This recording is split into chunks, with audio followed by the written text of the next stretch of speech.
My husband took over the restaurant, reservation I made for my dad's celebration and brought his parents. Instead, he didn't even ask. He just sent a text at 4 in the afternoon on the day of the dinner. My family deserves it more. My CEO is in town and I need this table to close a promotion. Your dad belongs at some cheap pub anyway. He'd be more comfortable there.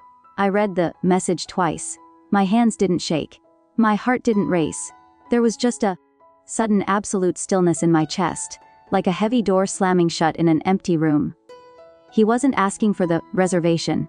He had already called the restaurant and changed the name on the booking. He thought he had won. He thought I would scramble to find a burger joint for my father while he wined and dined his boss at my expense. I replied with 6 words, "My brother owns this place." He left me on red. He didn't believe me. He didn't listen, and that was the last mistake he would ever make as my husband. Drop a comment and let me know where you're listening from, and what time it is for you right now. Also, wishing you all a happy, healthy, and powerful 2026. Please show your support for the channel so we can keep bringing you these stories. I'd love to hear from you. My father, Brian, spent 40 years with grease permanently etched into his fingerprints. He was a mechanic, the kind of man who could diagnose a dying transmission just by listening to the hum of the engine. He didn't have a portfolio or a LinkedIn profile.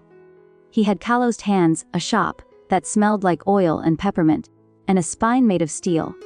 He raised me, alone after mom left, working double shifts to make sure I had textbooks and braces. He never complained. He never asked for credit. He just did the work. Then there was Logan, my husband of 3 years. Logan didn't fix things, he sold them. He was a sales executive for a tech firm, but if you asked him, he was a visionary. He was obsessed with the optics of success. He ironed his jeans. He leased a car that cost more than my first year of college tuition, just so he could park it in the front row. He treated life like a performance, art piece where the audience was anyone he thought could give him a promotion. The contrast between the two men in my life wasn't just stark, it was violent. When my dad came over for dinner, he would scrub his hands with heavy-duty cleaner 3 times before touching anything in our pristine grayscale living room. He sat on the edge of the sofa, afraid to wrinkle the fabric. Logan would watch him with this tight, polite smile that didn't reach his eyes. It was a look of tolerance. The way you look at a stray dog someone else brought inside. Logan never said it to my face in the beginning, but I felt it. He looked down on my father. He looked down on the grease, the blue-collar accent, the way Dad would fix a leaky faucet instead of hiring a plumber. To Logan, my father represented everything he was, terrified of becoming invisible. And nothing represented visibility to Logan more than the gilded anchor. It sat on the Boston waterfront, a fortress of glass and mahogany. It wasn't just a steakhouse. It was a gatekeeper. You couldn't just book a table on an app. You had to know someone. There was a 6-month waiting list for the general public. But the real power players, the CEOs, the senators, the old money families, they walked right in. Logan was obsessed with it. He talked about the gilded anchor the way religious men talk about cathedrals. He checked their Instagram daily. He tried to network with junior managers, just to get a foot in the door. To him, eating there wasn't about the food. It was about validation. It was proof that he had ascended, that he was part of the elite, that he wasn't just a salesman from the suburbs, pretending to be a wolf of Wall Street. For my dad's 65th birthday, I wanted to give him something he would never buy for himself. I wanted him to be treated like a king. I wanted him to sit by the window, look out at the harbor, and eat a steak that cost more than a brake pad change. So, I secured a reservation. Logan didn't know how I did it, he just knew I had it. And from the moment I told him I had a table for 4 at 70 ordered on Saturday night, I saw the hunger in his eyes.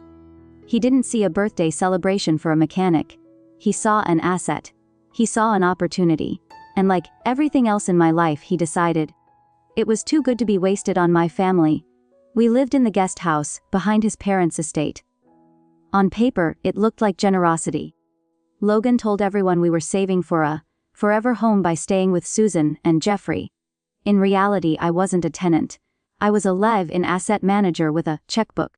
The dynamic was subtle at first. A grocery run here, a utility bill there. But then came the renovation.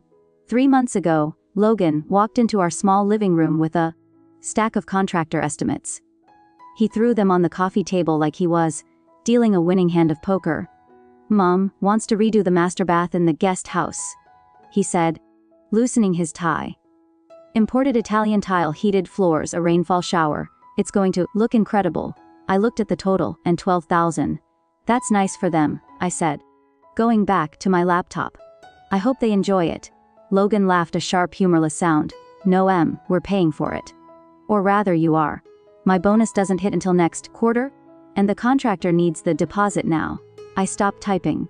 "Excuse me, it's an investment," he said, his voice taking on that condescending tone he used when explaining simple concepts to a child. "We live here rent-free. This increases the property value, it's equity. Besides, after everything my parents have done for you, welcoming you in, looking past your background, it's the least you can do." There it was. The hook. For years I had been wearing what I now call the survivor's invisible chain. When you grow up with a single parent, scraping by, patching holes in your clothes, and watching other families take vacations you can't afford, you develop a deep-seated belief that you are somehow less than.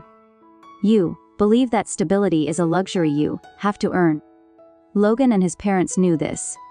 They sensed that insecurity, like sharks smell blood in the water. They had convinced me that their acceptance was a gift I had to constantly repay. I wasn't just a wife. I was a charity case they had graciously allowed into their circle. Every time I paid a bill, every time I swallowed an insult, every time I wrote a check, I was paying my admission fee to a family that I thought was better than mine. I looked at Logan. I looked at the estimate, and I felt that familiar heavy chain tugging at my throat. I didn't want to be the ungrateful girl from the broken home. I didn't want to be the leech. I wanted to be worthy. So I wrote the check, swole thousands from my savings. Money I had earned managing supply chains, optimizing logistics, working 50-hour weeks. "Good girl," Logan said, snatching the check before the ink was dry. "Mom will be thrilled." He didn't say thank you, he just walked out. They started the renovations the next week. Susan came over every day to supervise, criticizing my housekeeping while workmen tore apart the bathroom I had paid for. She treated me like a squatter in my own home. Even as my money paid for the marble she walked on, I realized then that the chain wasn't keeping me safe. It was strangling me. I had paid $12,000 for a golden cage, thinking it would buy me respect, but all it bought me was a heated floor I was barely allowed to stand on. The week of my father's 65th birthday, the tension in the house was physical. Logan was vibrating with anxiety. His CEO was flying in from New York on Saturday, the same day as my dad's dinner. Logan had been trying for weeks to secure a reservation at the Gilded Anchor, calling in favors, bribing assistants, refreshing the booking app until his thumbs were sore. Nothing. On Wednesday night I came home to find him pacing the living room. He stopped when I walked in, his eyes narrowing. "You have a reservation," he said. It wasn't a question. I set my bag down. I saw the confirmation email on the iPad 70 ordered Saturday. A prime waterfront table at the Gilded Anchor. He stepped closer, invading my space. "How did you get it?" "I've been trying for a month." "I have a contact," I said vaguely. "It's for my dad's birthday." "I told you this."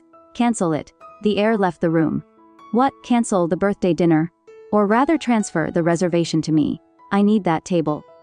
"Emma, the CEO is expecting the best. If I take him to some second-tier steakhouse, I look weak. If I walk him into the Gilded Anchor at prime time, I look like a player. I get the promotion. We get the money." "No," I said, "it's my dad's 65th. This is special." Logan scoffed, running a hand through his hair. "Special? Emma, be serious. Your dad is a mechanic. He drinks beer from a can. He doesn't know the difference between a dry, aged ribeye and a supermarket steak. He'll be uncomfortable there. He'll embarrass me just by existing in that space. He's my father," I said, my voice shaking with a rage I barely recognized.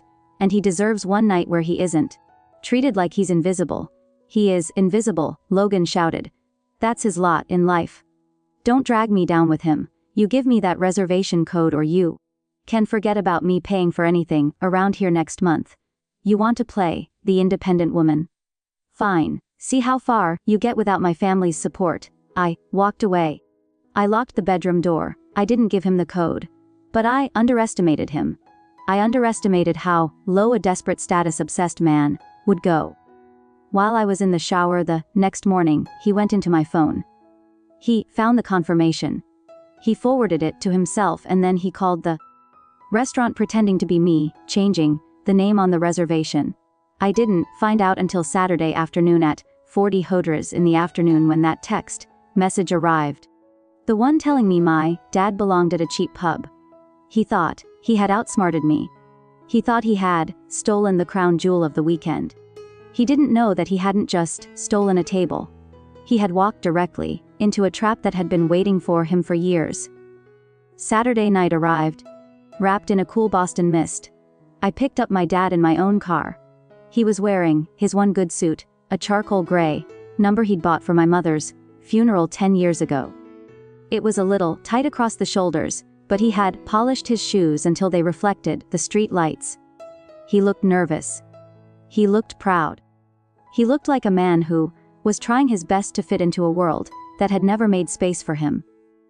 "You sure about this, kiddo?" he asked as we pulled up to the valet stand. "That place looks expensive. Maybe we should just grab a burger."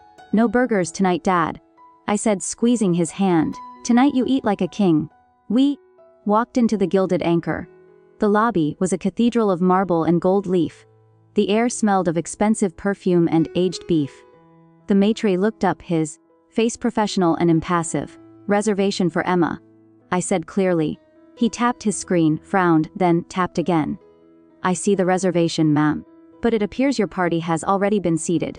Table 4 by the water." "I see," I said. My voice was calm. Too calm. "Thank you." I led my father into the main dining room. It was packed. The hum of conversation was low and refined.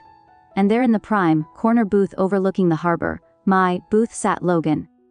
He was laughing at something the CEO said, leaning in with that desperate, eager to please energy. Susan and Jeffrey were there, too, drinking wine that I knew cost more than my dad's weekly paycheck. They looked comfortable. They looked entitled. Logan saw us first. His smile faltered, then hardened into a glare. He stood up and intercepted us before we could reach the table, blocking my path like a bouncer. "What are you doing here?" he hissed, his voice low but venomous. "You stole my reservation." "Logan," I said loud enough for the nearby tables to hear. "I repurposed it," he corrected, glancing nervously back at his boss. "Look at your father, Emma. Look at his suit. He doesn't belong here. He looks like he's here to fix the plumbing, not eat the food. Take him to a diner where he'll be comfortable. Go." My father shrunk a little, his eyes dropping to the floor. "No," I said. "We're not going anywhere." Logan grabbed my arm. "You are making a scene. Leave now or I swear to God you won't have a home to go back to tonight." That was the moment, the breaking point. I pulled my arm free. I didn't look at Logan. I looked past him toward the kitchen doors. I raised my hand, not in a wave but in a signal. The double doors swung open. The dining room went silent. Christopher walked out. He wasn't wearing a server's uniform. He was wearing pristine chef's whites, his name embroidered on the chest. He didn't walk. He strode. The staff stopped what they were doing and stood at attention. The maitre bowed his head slightly. He walked straight past Logan without even looking at him. He walked right up to my father. "Happy birthday, Dad," Christopher said, his voice booming in the quiet room. He hugged him, ignoring the grease stains that might have been on Dad's hands, ignoring the cheap suit. Then he turned slowly. Deliberately, he looked at Logan, who was standing there with his mouth open, pale as a sheet. He looked at the CEO, who was staring in confusion. He looked at Susan and Jeffrey, who were frozen mid-sip. "I believe," Christopher said, his voice icy and loud, "that you are sitting at my father's table." For a few seconds, the only sound in the room was the clinking of silverware from distant tables. The CEO, a man named Mr. Sterling, who is known for his ruthlessness in the boardroom, looked from Christopher to Logan, his eyebrows raised in silent interrogation. Logan blinked, his brain clearly misfiring as it tried to rewrite reality on the fly. He stood up, smoothing his jacket. A frantic plastic smile plastered on his face. "Christopher," he exclaimed, his voice cracking slightly.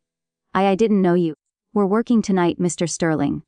This is Emma's brother. We go way back. I planned this whole thing as a surprise." He looked at me, his eyes wide and pleading, begging me to play along. "Right, Em, a surprise for your dad." "Cut the crap, Logan." Christopher said. He didn't raise his voice. He didn't have to. The authority radiated off him like heat. Christopher snapped his fingers. A server appeared instantly, placing a silver tray on the table directly in front of the CEO. On it was a single sheet of heavy cream-colored paper. "What is this?" Logan asked, his smile faltering. "The bill we haven't even ordered." "Oh, this isn't for the food," Christopher said, his gaze fixed on Logan. "Sterling, my brother-in-law here, likes to play the part of the wealthy provider. He talks a big game about status and success. But the truth is, he's been financing his lifestyle and his parents' lifestyle on my sister's back for 3 years." Mr. Sterling picked up the paper. He adjusted his glasses and began to read. "Italian marble tile 4,000, Christopher recited from memory, his voice cutting through the air. "Heated flooring system 3,000. Custom vanity and fixtures, the 2,500. Monthly gratitude payments disguised as utility bills 2,500. Christopher leaned in, placing his hands on the table. "Total stolen from my sister to renovate a house she doesn't own. The 12,000 paid in full by Emma. Balance remaining in Logan's bank account 0. Susan gasped, clutching her pearls. Jeffrey looked down at his wine glass. Logan turned purple. This was the moment psychologists call a narcissistic injury. It wasn't just embarrassment, it was a psychological annihilation. His entire identity, the successful executive, the provider, the man superior to the blue-collar trash, was being stripped away in front of the one person he needed to impress. He didn't cry. He didn't apologize. He exploded. "You set me up," Logan screamed, slamming his hand on the table. The dining room went dead silent. "You planned this. You let me come here. You let me bring my boss just to humiliate me." He spun on me, his finger pointing in my face, shaking with rage. "You liar. You told me your brother was a cook. You hid this. You hid his money. You tricked me into looking stupid." "I didn't hide anything, Logan," I said, my voice steady and cold. "You never asked. You were too busy mocking my father's job to realize his son built an empire. She's a fraud." Logan yelled at the CEO, desperate to control the narrative. "She manipulated me. She let me pay for. She let me think. She let you think you were a big man." Christopher finished for him. "But we all know who really paid for that suit you're wearing." Mr. Sterling set the paper down. He looked at Logan with an expression of pure unfiltered disgust. It wasn't anger. It was the look one gives to something unpleasant, stuck to the bottom of a shoe. "Logan," Mr. Sterling said quietly. "Sit down. You're making a scene." "But sir," I said, "sit down." Logan collapsed into his chair, breathing hard, his eyes darting around the room, looking for an exit that didn't exist. The illusion was gone. The golden boy was gone. All that was left was a small, angry man sitting at a table he couldn't afford, surrounded by the people he had tried to erase. Mr. Sterling stood up, buttoning his jacket with a finality that echoed louder than any shout. He didn't look at Logan. He looked at me, then at Christopher. "I apologize for the disturbance," he said, his voice clipped and professional. Then he turned his gaze to the man slumped in the chair beside him. "Logan, don't bother coming into the office on Monday. You are suspended indefinitely, pending a full internal audit of your expenses. If you treat your family like this, I can only imagine what you're doing with my company's accounts."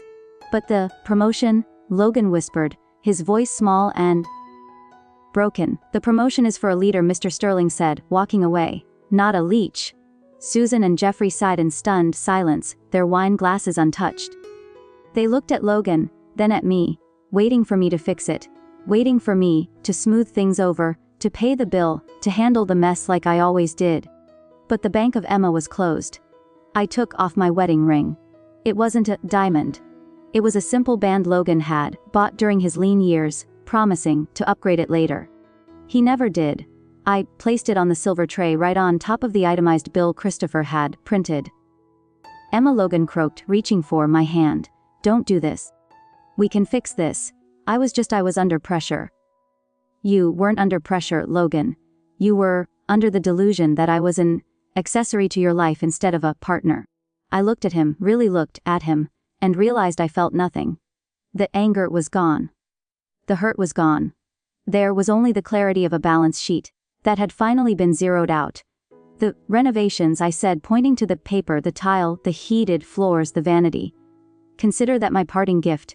That $112,000 is your severance package, because I'm taking the only asset that actually matters." I turned to my father. "Ready to eat, Dad?" "Starving," he said, standing tall. We didn't eat in the dining room. Christopher led us through the swinging doors, past the stunned kitchen staff, into his private chef's table in the back. It was warm. It smelled of rosemary and garlic. It was loud and messy and real. We ate steaks that melted like butter. We laughed until our sides hurt. My dad told stories about his shop. And for the first time in 3 years, nobody rolled their eyes. As I looked around the table, at my brother and my father, I thought about Logan sitting alone in that cold, expensive dining room. There is a specific kind of poverty that has nothing to do with money. It is the poverty of the soul. Psychologists call it the delusion of the empty wallet. The belief that if you buy enough expensive things, you will become valuable. Logan wore a $1,000 suit, but inside he was bankrupt. My father wore a $50 suit from a discount rack, but he was the richest man I knew. I had spent years trying to buy a seat at a table where I was never welcome. I didn't realize until tonight that I had been building my own table all along, and the view from here was perfect. If you've ever had to cut off someone who treated you like an option, while demanding you treat them like a priority, share this story. You are not alone.